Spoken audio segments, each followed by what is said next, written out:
Hey guys, and welcome to Practical Magic Musings, the first episode. I am ecstatic to be here with you. I'm your host, Cassandra Bodzak. And for those of you who are returning from my previous podcast, the Lightmaker podcast, I want to thank you for hanging on. I know so many of you over the past year or two, have been begging me to revamp the podcast, to come back. And I really honestly, just to take a moment or two to share with you the behind the scenes about that. I was at a point in my career when I decided to pause the Lightmaker podcast that I just was so overwhelmed with the amount of stuff on my plate. And I had to take a good hard look at what I was investing my energy on and really see what I felt was core and what I felt was necessary and what I could release. And as much as I loved the Lightmaker podcast, there was something about it that I was ready to pause it. It was a little challenging for me, always having to coordinate with guests and editing. And it became something that I just needed to, come take a step away from. And I'm super excited to be back with this Practical Magic Musings, which is a podcast and also a YouTube show. So for those of you listening, if you want to see my face, or you want to see any of the episodes in person, you can watch them on my YouTube channel at Cassandra Bodzak TV. And if you want to listen to them, likewise, and you're watching this on YouTube, you can also listen to everything on iTunes or wherever podcasts are listened to. So I felt really inspired to come back, and these first, round of episodes are going to be a lot of solo casts. So I want to put that out there and let you know what to expect. I will, of course, be inviting some magical guests on eventually as well, but I'm really going to wait to be inspired and for it to be aligned. And there's so much that I want to share with you. This podcast, in so many ways, is honestly me fully coming out of the magical closet. I realized the past few months that there were so many things that I wasn't sharing as publicly as I could be. There were so many sacred rituals and beautiful manifestation things and spiritual reflections and experiences that I've had over the past decade that I haven't presented to my audience, that I haven't shared with, and that people that know me and love me and that are in my life and my clients that have worked with me intimately really see this whole deeper side of me that I haven't completely unveiled. So this podcast is me pulling back the curtain and really showing you my magical self. Actually, recently I was in Kauai. My girlfriend Sahara was getting married in Hawaii, and I decided to get there a week early, spend some time in Kauai. And for those of you who don't know about Kauai, Kauai is a very magical vortex of an island. And so we'll probably be talking about vortexes and magical places a good amount on this podcast. And so think about it as like an energetic power center. It's a place where you can connect to different realms, where the veil is lifted, where you can get divine downloads. There are magical places on this earth. And one of my favorite things to do is go on pilgrimages to these vortexes and really just be there and allow the energy to work with me and be in meditation and be in reflection and see what they have to share with me and tell me. And one of the things about energetic vortexes is that it's almost like they each hold a different key. I feel like I've traveled to a bunch of them at this point, and I have more on the docket this year, which I'm excited to share with you. But one of the things that I've always felt about them, it's almost like they turn a key on a door inside of you and kind of unleash what's inside that closet inside of you. And so every time I go very humbly, sometimes I go with a specific question of something I'm working through. And sometimes I just show up and I say, what is the message? What is the guidance? What do I need? Sometimes you go and you're asking a question about love, and what you get is an answer about career or your health. And I always think it's a beautiful experience of allowing the energy of that place and the magic of that place to give you the medicine that you most need at that moment. So I was in Kauai, and this all ties into why I'm starting this. Okay. And I was meditating on the beach every day. And first of all, my experience in Kauai, it's funny because I honestly didn't even plan on telling the story when I hit record, but this is definitely going to be one of those podcasts where it's just going to channel in whatever I'm supposed to share with you. And the first few days I was riddled with anxiety.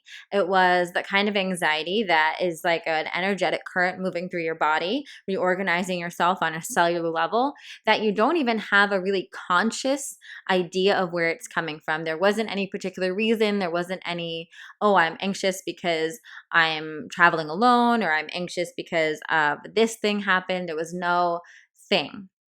It was this feeling of anxiety, this energetic current that was moving through me. And so I was crying. I was in deep reflection around it. And I was just asking, like, show me what you're guiding me towards, right? And a lot of times when we feel emotions, whether it's crying or we experience the actions related to emotions, I want to say, is more of an accurate opinion of it. Like, you're experiencing the sensation of anxiety, the sensation of crying, or even the sensation of anger, and you don't have a specific inciting incident or why it happened, right? It's calling us in, right? It's our body, spirit wanting to tell us something. And so after reflection and some beautiful mermaid swimming in the beautiful waters there in Kauai, and just really the message it had for me was one, listening to what I wanted, giving myself permission to do exactly what I wanted, exactly what felt expansive every single day of that vacation. And in general, just trusting that there was no way I had to show up, even in the spiritual context. I didn't have to maximize the amount of spirituality I got on this vacation, as well as I didn't have to make sure I went on enough hikes or scuba dived enough or whatever it was, right? I could do whatever I want, a reclamation of our power. We all have that in many ways, right? Things that come in to remind us that we just need to make the choices connected to our soul, connected to our inner guidance, what we're meant to do in that moment. And so in Kauai, that was one of the first messages that came in. And then the second one that came in, kind of like the peeling of the rose petals, right, was this message of showing your magic. And I kept on hearing it. I kept on hearing it in my meditation. You are so magical. Show them how magical you are. Why are you hiding your magic? And it was so funny because there was a part of me that was like, oh, I'm not. And of course, serendipitously, I moved to a different island to celebrate my girlfriend's, Sahara's wedding. And I was able to participate in a sister circle with her and lead a really beautiful ritual. Um, and really own my magic, and Sahara and the group of girlfriends that we were with are a group of people that truly do know me for the completeness of my magical weirdness and how far I can go. And so there was a really safe, open place for me to just showcase that and give that gift to her, of a really beautiful ritual. And I did a meditation for her the morning of her wedding, and just really honor the truth of who I am as a human. Like, that's how I love, and that's how I give to people I love, because those are my tools, you know? And it was a beautiful reminder because Sahara, as some of you who are listening to this might know, wanted me to record a podcast episode with her on her podcast called Highest Self. That's, all about the rituals we did in our sister circle and her wedding and all the magical things that happened, and the moon, and we just really like allowed people to listen to, kind of us chit-chatting the way we chit-chat almost any given day about all the different things that are going on and the spiritual meanings of everything, and shared kind of a little insider view of the rituals we did. And it was little by little I started realizing I was coming out of this closet. I was honoring who I was. And as I launched the Practical Magic training the past month, I realized how energized I was and how in my truth I am when I'm talking about practical magic, when I'm honoring the tools and the things that I share in that training. And so this podcast is to share with you those practical magic musings, is to let you know, open your eyes to new ways to look at things, whether it's sharing some of my experiences traveling to different vortexes all over the world, where it's sharing experiences about meditations or rituals we want to call them rituals or spells, intentional ceremonies, sharing that with you, sharing information about the moons and different visualizations or spiritual topics that I think are really important to talk about. I want to have this conversation with you guys, and I'm so grateful for you for being here, for showing up for it. And so I welcome you to please, if you're, watching this on YouTube, introduce yourself, say hi in the comments below. Let me know where you're watching from and what your conversation is. If you are listening to this on the podcast, feel free to come over, either say hi on YouTube or on Instagram. Let me know who you are. Drop a review to say hi as well is really great. Because I want this to be a two-way dialogue, and I want to be talking about things that matter to you. So without further ado, let's dive into this first episode. I wanted to talk about the concept of practical magic and what that means and how it has evolved in my journey. And I know through the sharing of this, you're going to have some of your synapses firing. You're going to have some connections lighting up, and you're probably going to see, in fact, I almost guarantee you're going to see an area of your life right now that you could use this practical magic concept for, which is going to be the anchoring force for all of our musings, for all of our podcast episodes. And you'll see how that becomes a theme in working with quote unquote magic in that way, working with the energies of the universe in the way that we're meant to in this incarnation as humans on Earth, right? Which is the practical, which is your grounded earthly actions. It's the really doing things. It's the sending the email, the making the phone call, the booking the plane tickets, right? And the magical, which is the energetic alignment, which is, talking to your divine support squad, connecting with your soul, the honoring the energy and honoring the divine and the heavenly part of it. And I truly believe that my journey has led me to this point where I'm teaching this, because it has been instrumental in every single turning point. And when I work with women all over the world, I see it reflected in them, that it's almost like the yin and the yang, right? This balancing of the practical and magical is, I firmly believe, the dance we're meant to do here on this planet during this lifetime.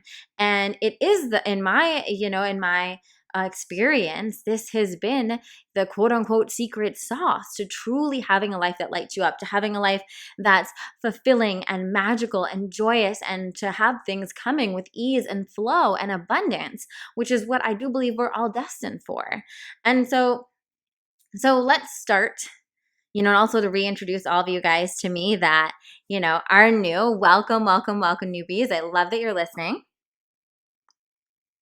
And so let's tell the practical magic story. So for those of you who know me from my book, Eat with Intention, or from watching me on ABC's The Taste, or meeting me in whatever way in my earlier career where I was focused on being a plant-based chef and sharing about my journey, loving my body through food allergies, and through coming from a background of disordered eating, the first way I learned my practical magic was through my body. That was my first awakening. It's the first initiation in the practical magic training.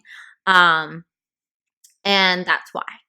So a lot of us have our first initiation through our body. And what that means is that most of us come into this earth suit of ours, this God pod, I have all sorts of fun names for it, feeling a little uncomfortable, not knowing, how to take care of it, not knowing if it's our ally or our enemy. And too often, especially women, we find it as our enemy. Society puts all this pressure on us to look a certain way, show up a certain way. Early childhood programming makes us super conscious of how our body shows up and what we eat. And I was no exception to that. I was definitely really, really affected by that growing up, and struggled with body image and disordered eating since I was 5. And it wasn't until when I had my first awakening around my body, my first initiation, that I really was able to unlock the practical magic of this body. And so the practical magic around your body, the unlocking and the initiation happens when we transform from seeing our body as an opponent, seeing our body as something we have to change, seeing our body as something that's frustrating that maybe we don't know how to deal with or how to eat for, and seeing it as a divine tool for connection to our deepest wisdom. Our body is actually here to transmit intuitive messages. Our body is here to be our GPS system for this planet, for this life. We come in as souls and we take our earth bodies, right? And think of them. They're like our little cars with its own GPS system for this life. And so for me, when I was going through a very severe allergic reaction, having lots of physical health struggles when I was in college, and finally got to the point where I had to surrender to my body, where I was laying on my bed, crying, hands on my heart, hands on my navel, just talking to my body.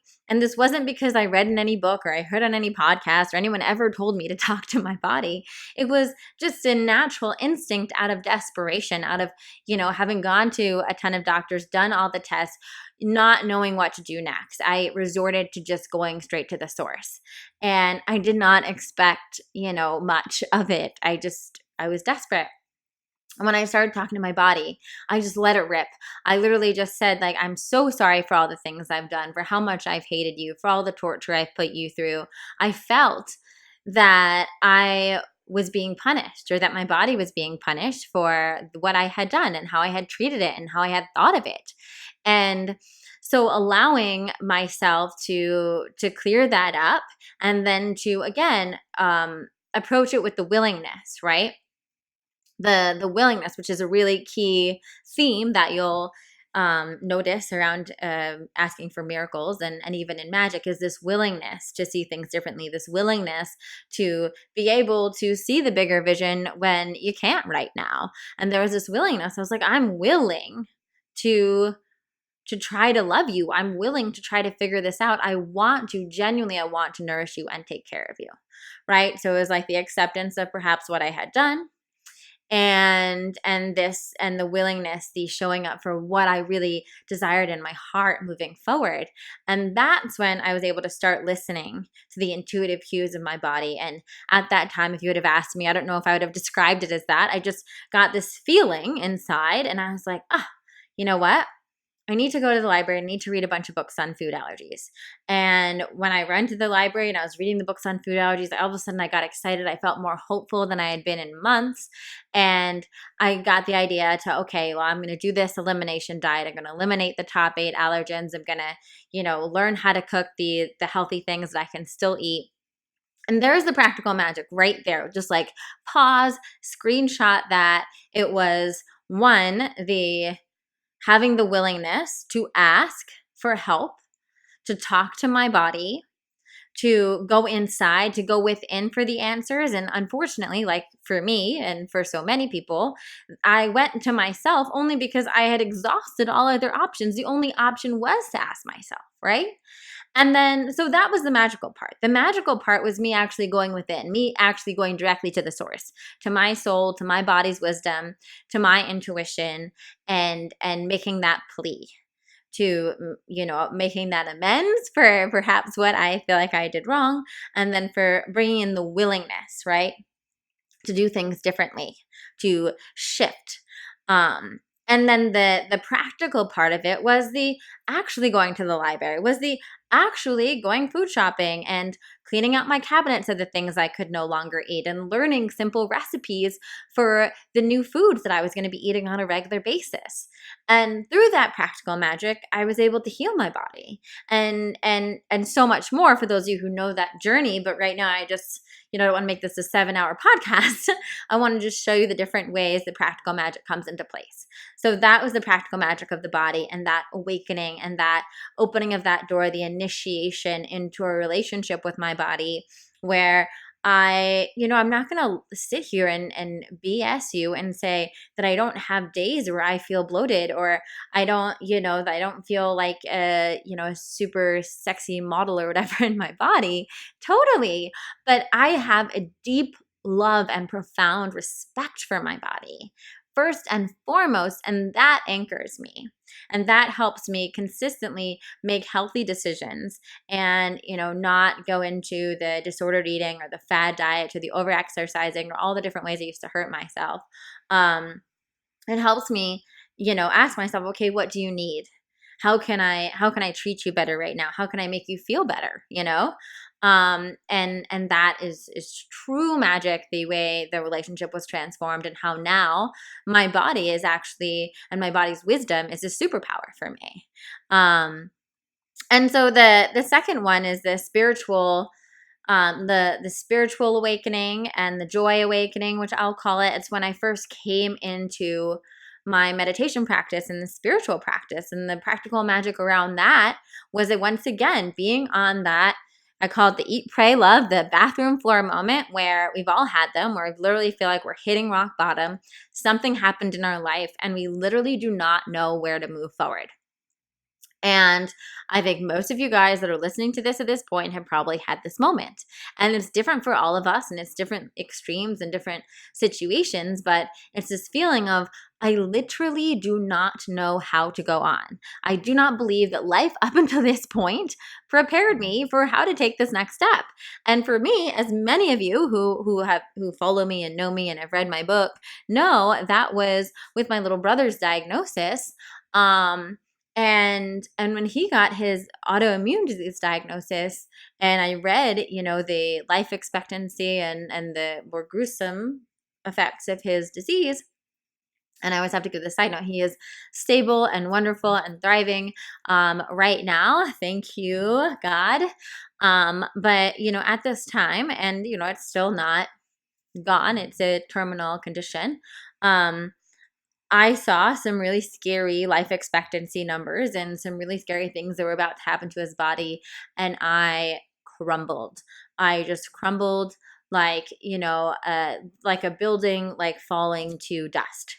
And I lay there in the corner of my living room in New York at the time and just sobbed uncontrollably, not wanting to wake up the next day, not wanting to go on, not understanding how someone could function in the world and be a productive individual, knowing that someone that they love so deeply was going through this. And I know that there are so many people in the world today that understand what that feels like, that have people that they love that have been touched by terminal conditions, that maybe have passed or living with them right now, that know exactly what that feeling was that I was experiencing that night. And for those of you who don't, I pray you never do. But that moment, again, brought me to that deep surrender. I had to get to that place of deep surrender. So once again, and this time I was in the bathroom floor. I was actually taking a shower, and I had gone into child's position in the shower, just crying, and I started talking to God. And I was raised Catholic, and so I was familiar with prayer. I was familiar with God, Jesus. I'd gone through all that, but I wasn't since college. I hadn't really had an active spiritual practice or religious practice or anything like that, and so it wasn't like a usual thing for me to just be talking to God, just like in my body initiation. It wasn't a normal thing for me to be talking to my body. In fact, I had never really tried to talk to my body except to say mean things to it before. And so here I was, and in this middle of this spiritual initiation, talking to God, telling him I didn't know what to do, saying that, why couldn't it be me instead of my brother, all the things that go through your head, and really asking him for guidance, saying, I do not know. I remember myself repeating it over and over and over again. I do not know how to function. I do not know how to live. I don't know how to wake up tomorrow and go about my life and be a normal human being with this information that I have now. I don't know how to watch this happen to my brother. And in that moment, I just kept on crying. I just kept on talking. And eventually I heard, go to bed. We'll figure it out in the morning. And it was probably 6 a.m. at that point. And I went to bed drenched. And I remember waking up. And the first thing I thought when I woke up, the first thing that came to my consciousness was, I have to meditate. And I had not, I had meditated in yoga class and savasana, at the end of the class. I had been in a couple like more spiritual acting classes that had us do some exercises, but I had nothing close to a meditation practice or any idea of really even how to start a meditation practice. So I went on YouTube and I looked up guided meditations, and that was how my meditation journey started. I, that day, pretty much stayed inside and all I did was try different meditations on YouTube. And I went from meditations to different spiritual videos on YouTube, which is why to this day, things like YouTube and podcasts are so important to me and so important as a way I share as much free content as possible in the world, because that was the stuff that shifted my life. It was, listening to Marianne Williamson recordings that that were free on YouTube, or that I paid maybe, $5-10 for on iTunes. It was, seeing different preachers talk, at listening to Wayne Dyer. I remember watching, finding Wayne Dyer on YouTube and watching this special of his. I was introduced to all of these amazing spiritual leaders, Deepak, Eckhart Tolle, through just diving into the internet and showing up for it. And I started, I tried the whole spectrum of different meditations, and I committed to doing that every day. It was my life strategy. It was how I could function. And for, some of these meditations, I didn't know what was going on. I wasn't sure if it was doing anything. And for other ones, it was like I had this profound sense of peace. It was like for that moment, all was right in the world. And I could be at peace, which was something I couldn't wrap my head around with everything that was going on in my life. And that was the tip of the iceberg. And once again, the magical part of that was the surrender, the realizing that moment where life brings you to your knees, or you bring yourself to your knees, depending on the situation, where you really realize that you don't know how to move forward and you need higher assistance, and you welcome it in, and you take that leap, and you talk to God, or you talk to Source, or you talk to your grandpa who passed away, or you talk to your ancestors, or whoever, you talk to someone, the universe, right? You talk to someone in the spirit realm and you make that connection. You talk to your own inner wisdom, your soul, right? We reach out for that deeper spiritual connection through a space of surrender, through a realization that we don't know the path forward, that in fact we need more assistance to move on. And that is the spiritual initiation, right? Where we find our spiritual path, where we call in our spiritual guides, both in the physical form, right? People like Marianne Williamson, for instance, and Wayne Dyer and Louise Hay, that we call into our lives that end up showing up in our consciousness, that end up showing up, in the Barnes & Noble, when we go to Barnes & Noble, that end up showing up on our YouTube feed, or, through a podcast interview we listen to, and start going through it, right? And then the practical part of it that I also really showed up for was saying yes. Was not the next morning when I heard meditate saying, I don't know how to meditate. I don't even know where to start. It was saying, okay, what am I going to do? Let me Google it.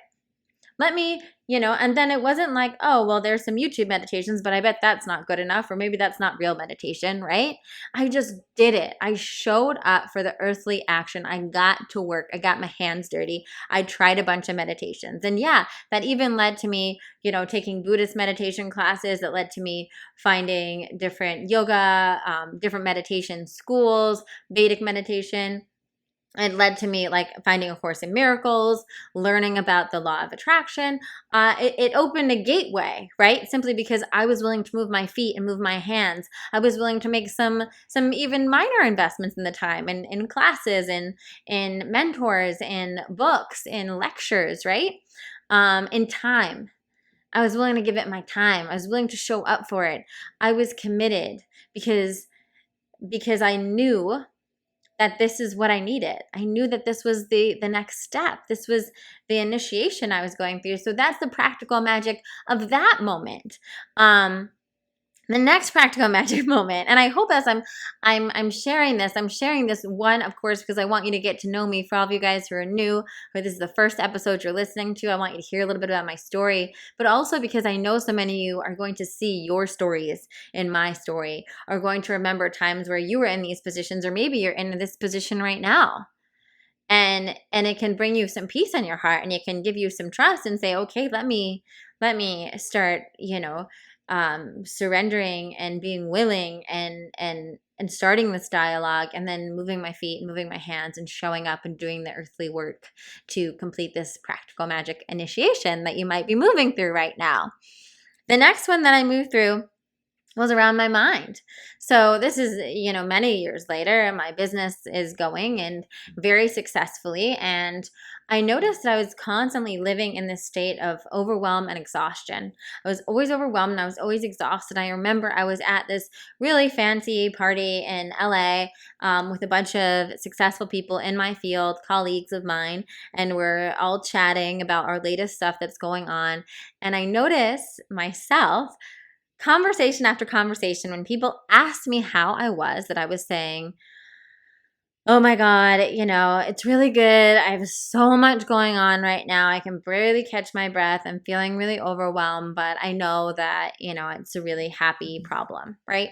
So I was trying to put my positive spin on it, but as I heard myself, I was like, oh my God, how uninspiring is that? You're meeting these people, some of them for the first time, some of them not, but still they look up to you as someone that is living a balanced life, as someone that is living her most magical life. And you are waving your wand and just reaffirming the story of overwhelm and exhaustion, which is not a happy life, right?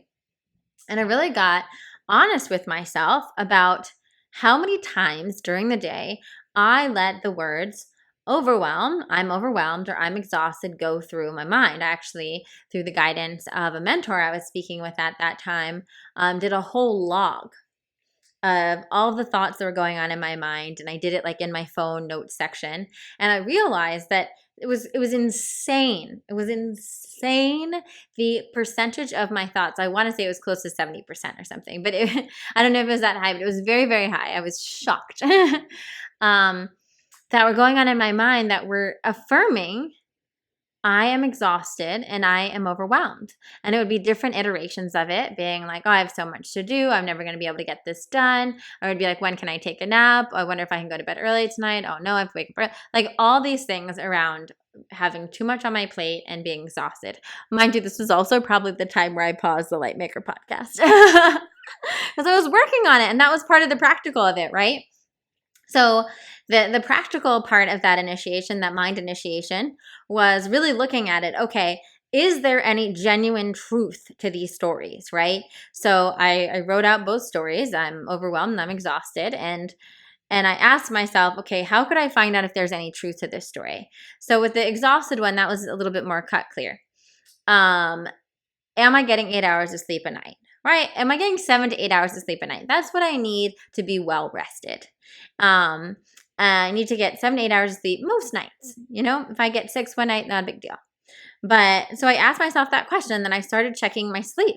So I was like, oh, wow, actually I am getting between 6 and 8 hours of sleep every night. It's not like I'm, functioning on 4 hours of sleep or something subpar for my body. So that completely debunks this exhausted, right? So every time that the thought came up that I was like, oh, I'm exhausted, I would say, I got, actually, I'm not exhausted. I got a great night's sleep last night. I slept 7 hours or whatever the truth was. I would replace it with the truth.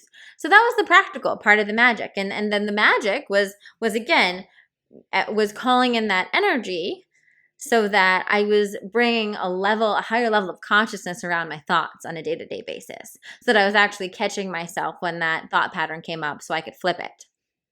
And then secondly, with the I'm overwhelmed, I looked, okay, did an inventory of what's on my plate right now. What are the projects I have going on? What are the income streams I have going on? And I put out how much demands on my time is everyone. And I was like, is this too much? And at that point, I really did look at it, and it honestly was too much. It was I had way more going on than was physically reasonable to get done every week.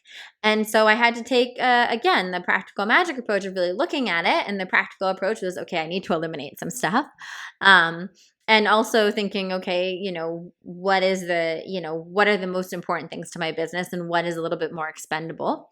And the magical part of it was sitting with each component as I went through and saying, what feels most aligned to me? What feels most expansive to me?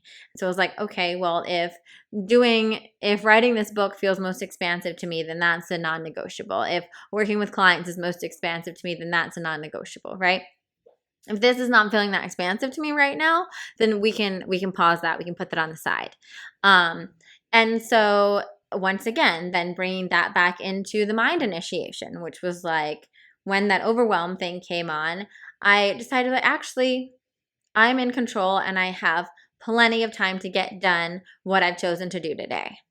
And so that was just a change of the mind initiation. And we have a whole, like the second initiation in practical magic is the mind initiation. And the third one is actually the spiritual, which I always talked about. And all of these initiations, I'm sharing them with you because I really think they help you see how this theme of practical magic interweaves its way into all of our lives and how by utilizing it, we can really shift the way we flow through life and we can flow with more ease and grace and abundance. Just to riff on another one, why not while we're at it? I feel like this episode is such a compilation episode, and I hope that you guys let me know. I'm happy to expand upon any of these stories, and I'm sure I will in future episodes go deeper into them. But definitely let me know the ones that you want to hear even more on. A few other ones that I wrote down that I wanted to share with you. One is around money. I know that this is a hot topic for all of us, right? Is finances. And what was the practical magic awakening around money? Well, mine was pretty interesting. My first initiation around money was when I was first starting to make money. And my business was doing really well. I was making more money than ever before. And I really wanted to heal my money stuff. I still had such weird energy around money. And many of you guys might even be able to relate to having this or having moved through this at one point in your journey, where even though I was getting money and I was getting checks and I was, I was paying rent, everything was fine, there was still this sense of anxiety around money. It was always like, is the check going to come on time? Or let me save this. I don't want to spend too much money because what if I don't make any more money? There was just like so much energy in a not great way around money. It's kind of like if you're like insecure when you date someone and there's like, you can't even enjoy it because even if it's going well, you can't enjoy it because you just have this fear that like at any time the shoe's going to drop and they're going to leave. Well, a lot of us can have that energy around money. I did at that point in my life. And I wanted to shift it. So once again, the practical magic of that, the magic was actually getting clear, one, on that I had a not so hot relationship with money. Two, being willing, once again, the key factor, being willing, surrendering the fact that there's a better way than what I'm doing right now, right? And I don't know how, and I need some guidance. So I was guided. I distinctly remember I was meditating on this and then I brought it up to my angels at the time. And I was guided to the Barnes & Noble in Union Square. And I was looking for a book and I was like, what book am I looking to? And I like literally spend like 10 minutes there and I'm like, it's not. I see this tiny little book in the self-help section, this tiny little green book. And of course, green, like this bright Kelly green caught my eye. I was thinking about money and stuff. Pick it up. It's like this square little book and it's called Angels of Abundance. And I giggled to myself and I'm like, all right, this is exactly what I want. I want to work with Angels of Abundance.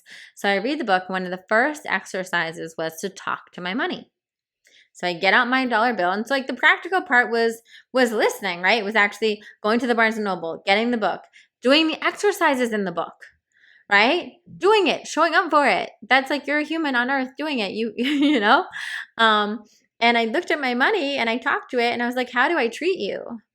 And money was like, oh my God, you treat me like an abusive boyfriend. Like I'm horrible for you. Like you can't trust me. You can't receive me. Like you can't have fun with me. And I was like, oh my God. as soon as I allowed myself to tap into that, as soon as I opened myself up to hear that, I realized how true that was. And then I asked myself, what's the relationship I want to have with my money?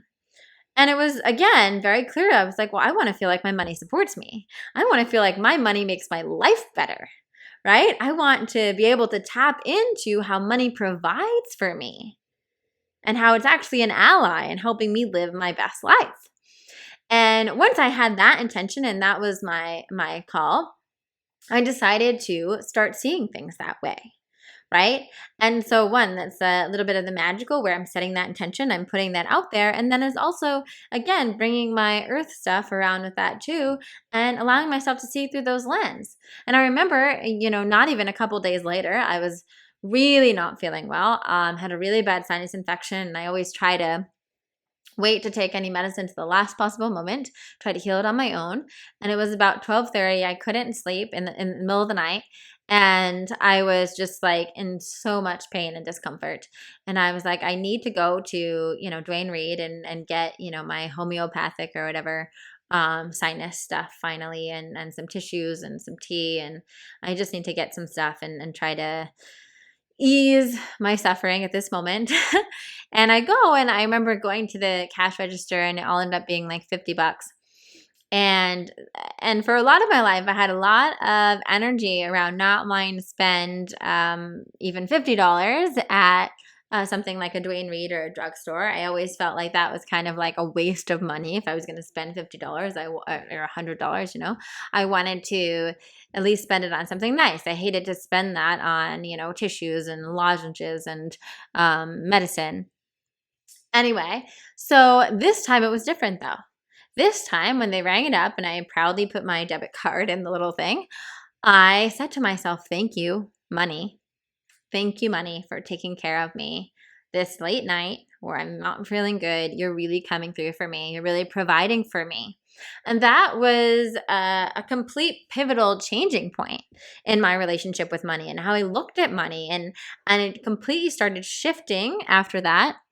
The way I engaged with money and the energy I had around money was different.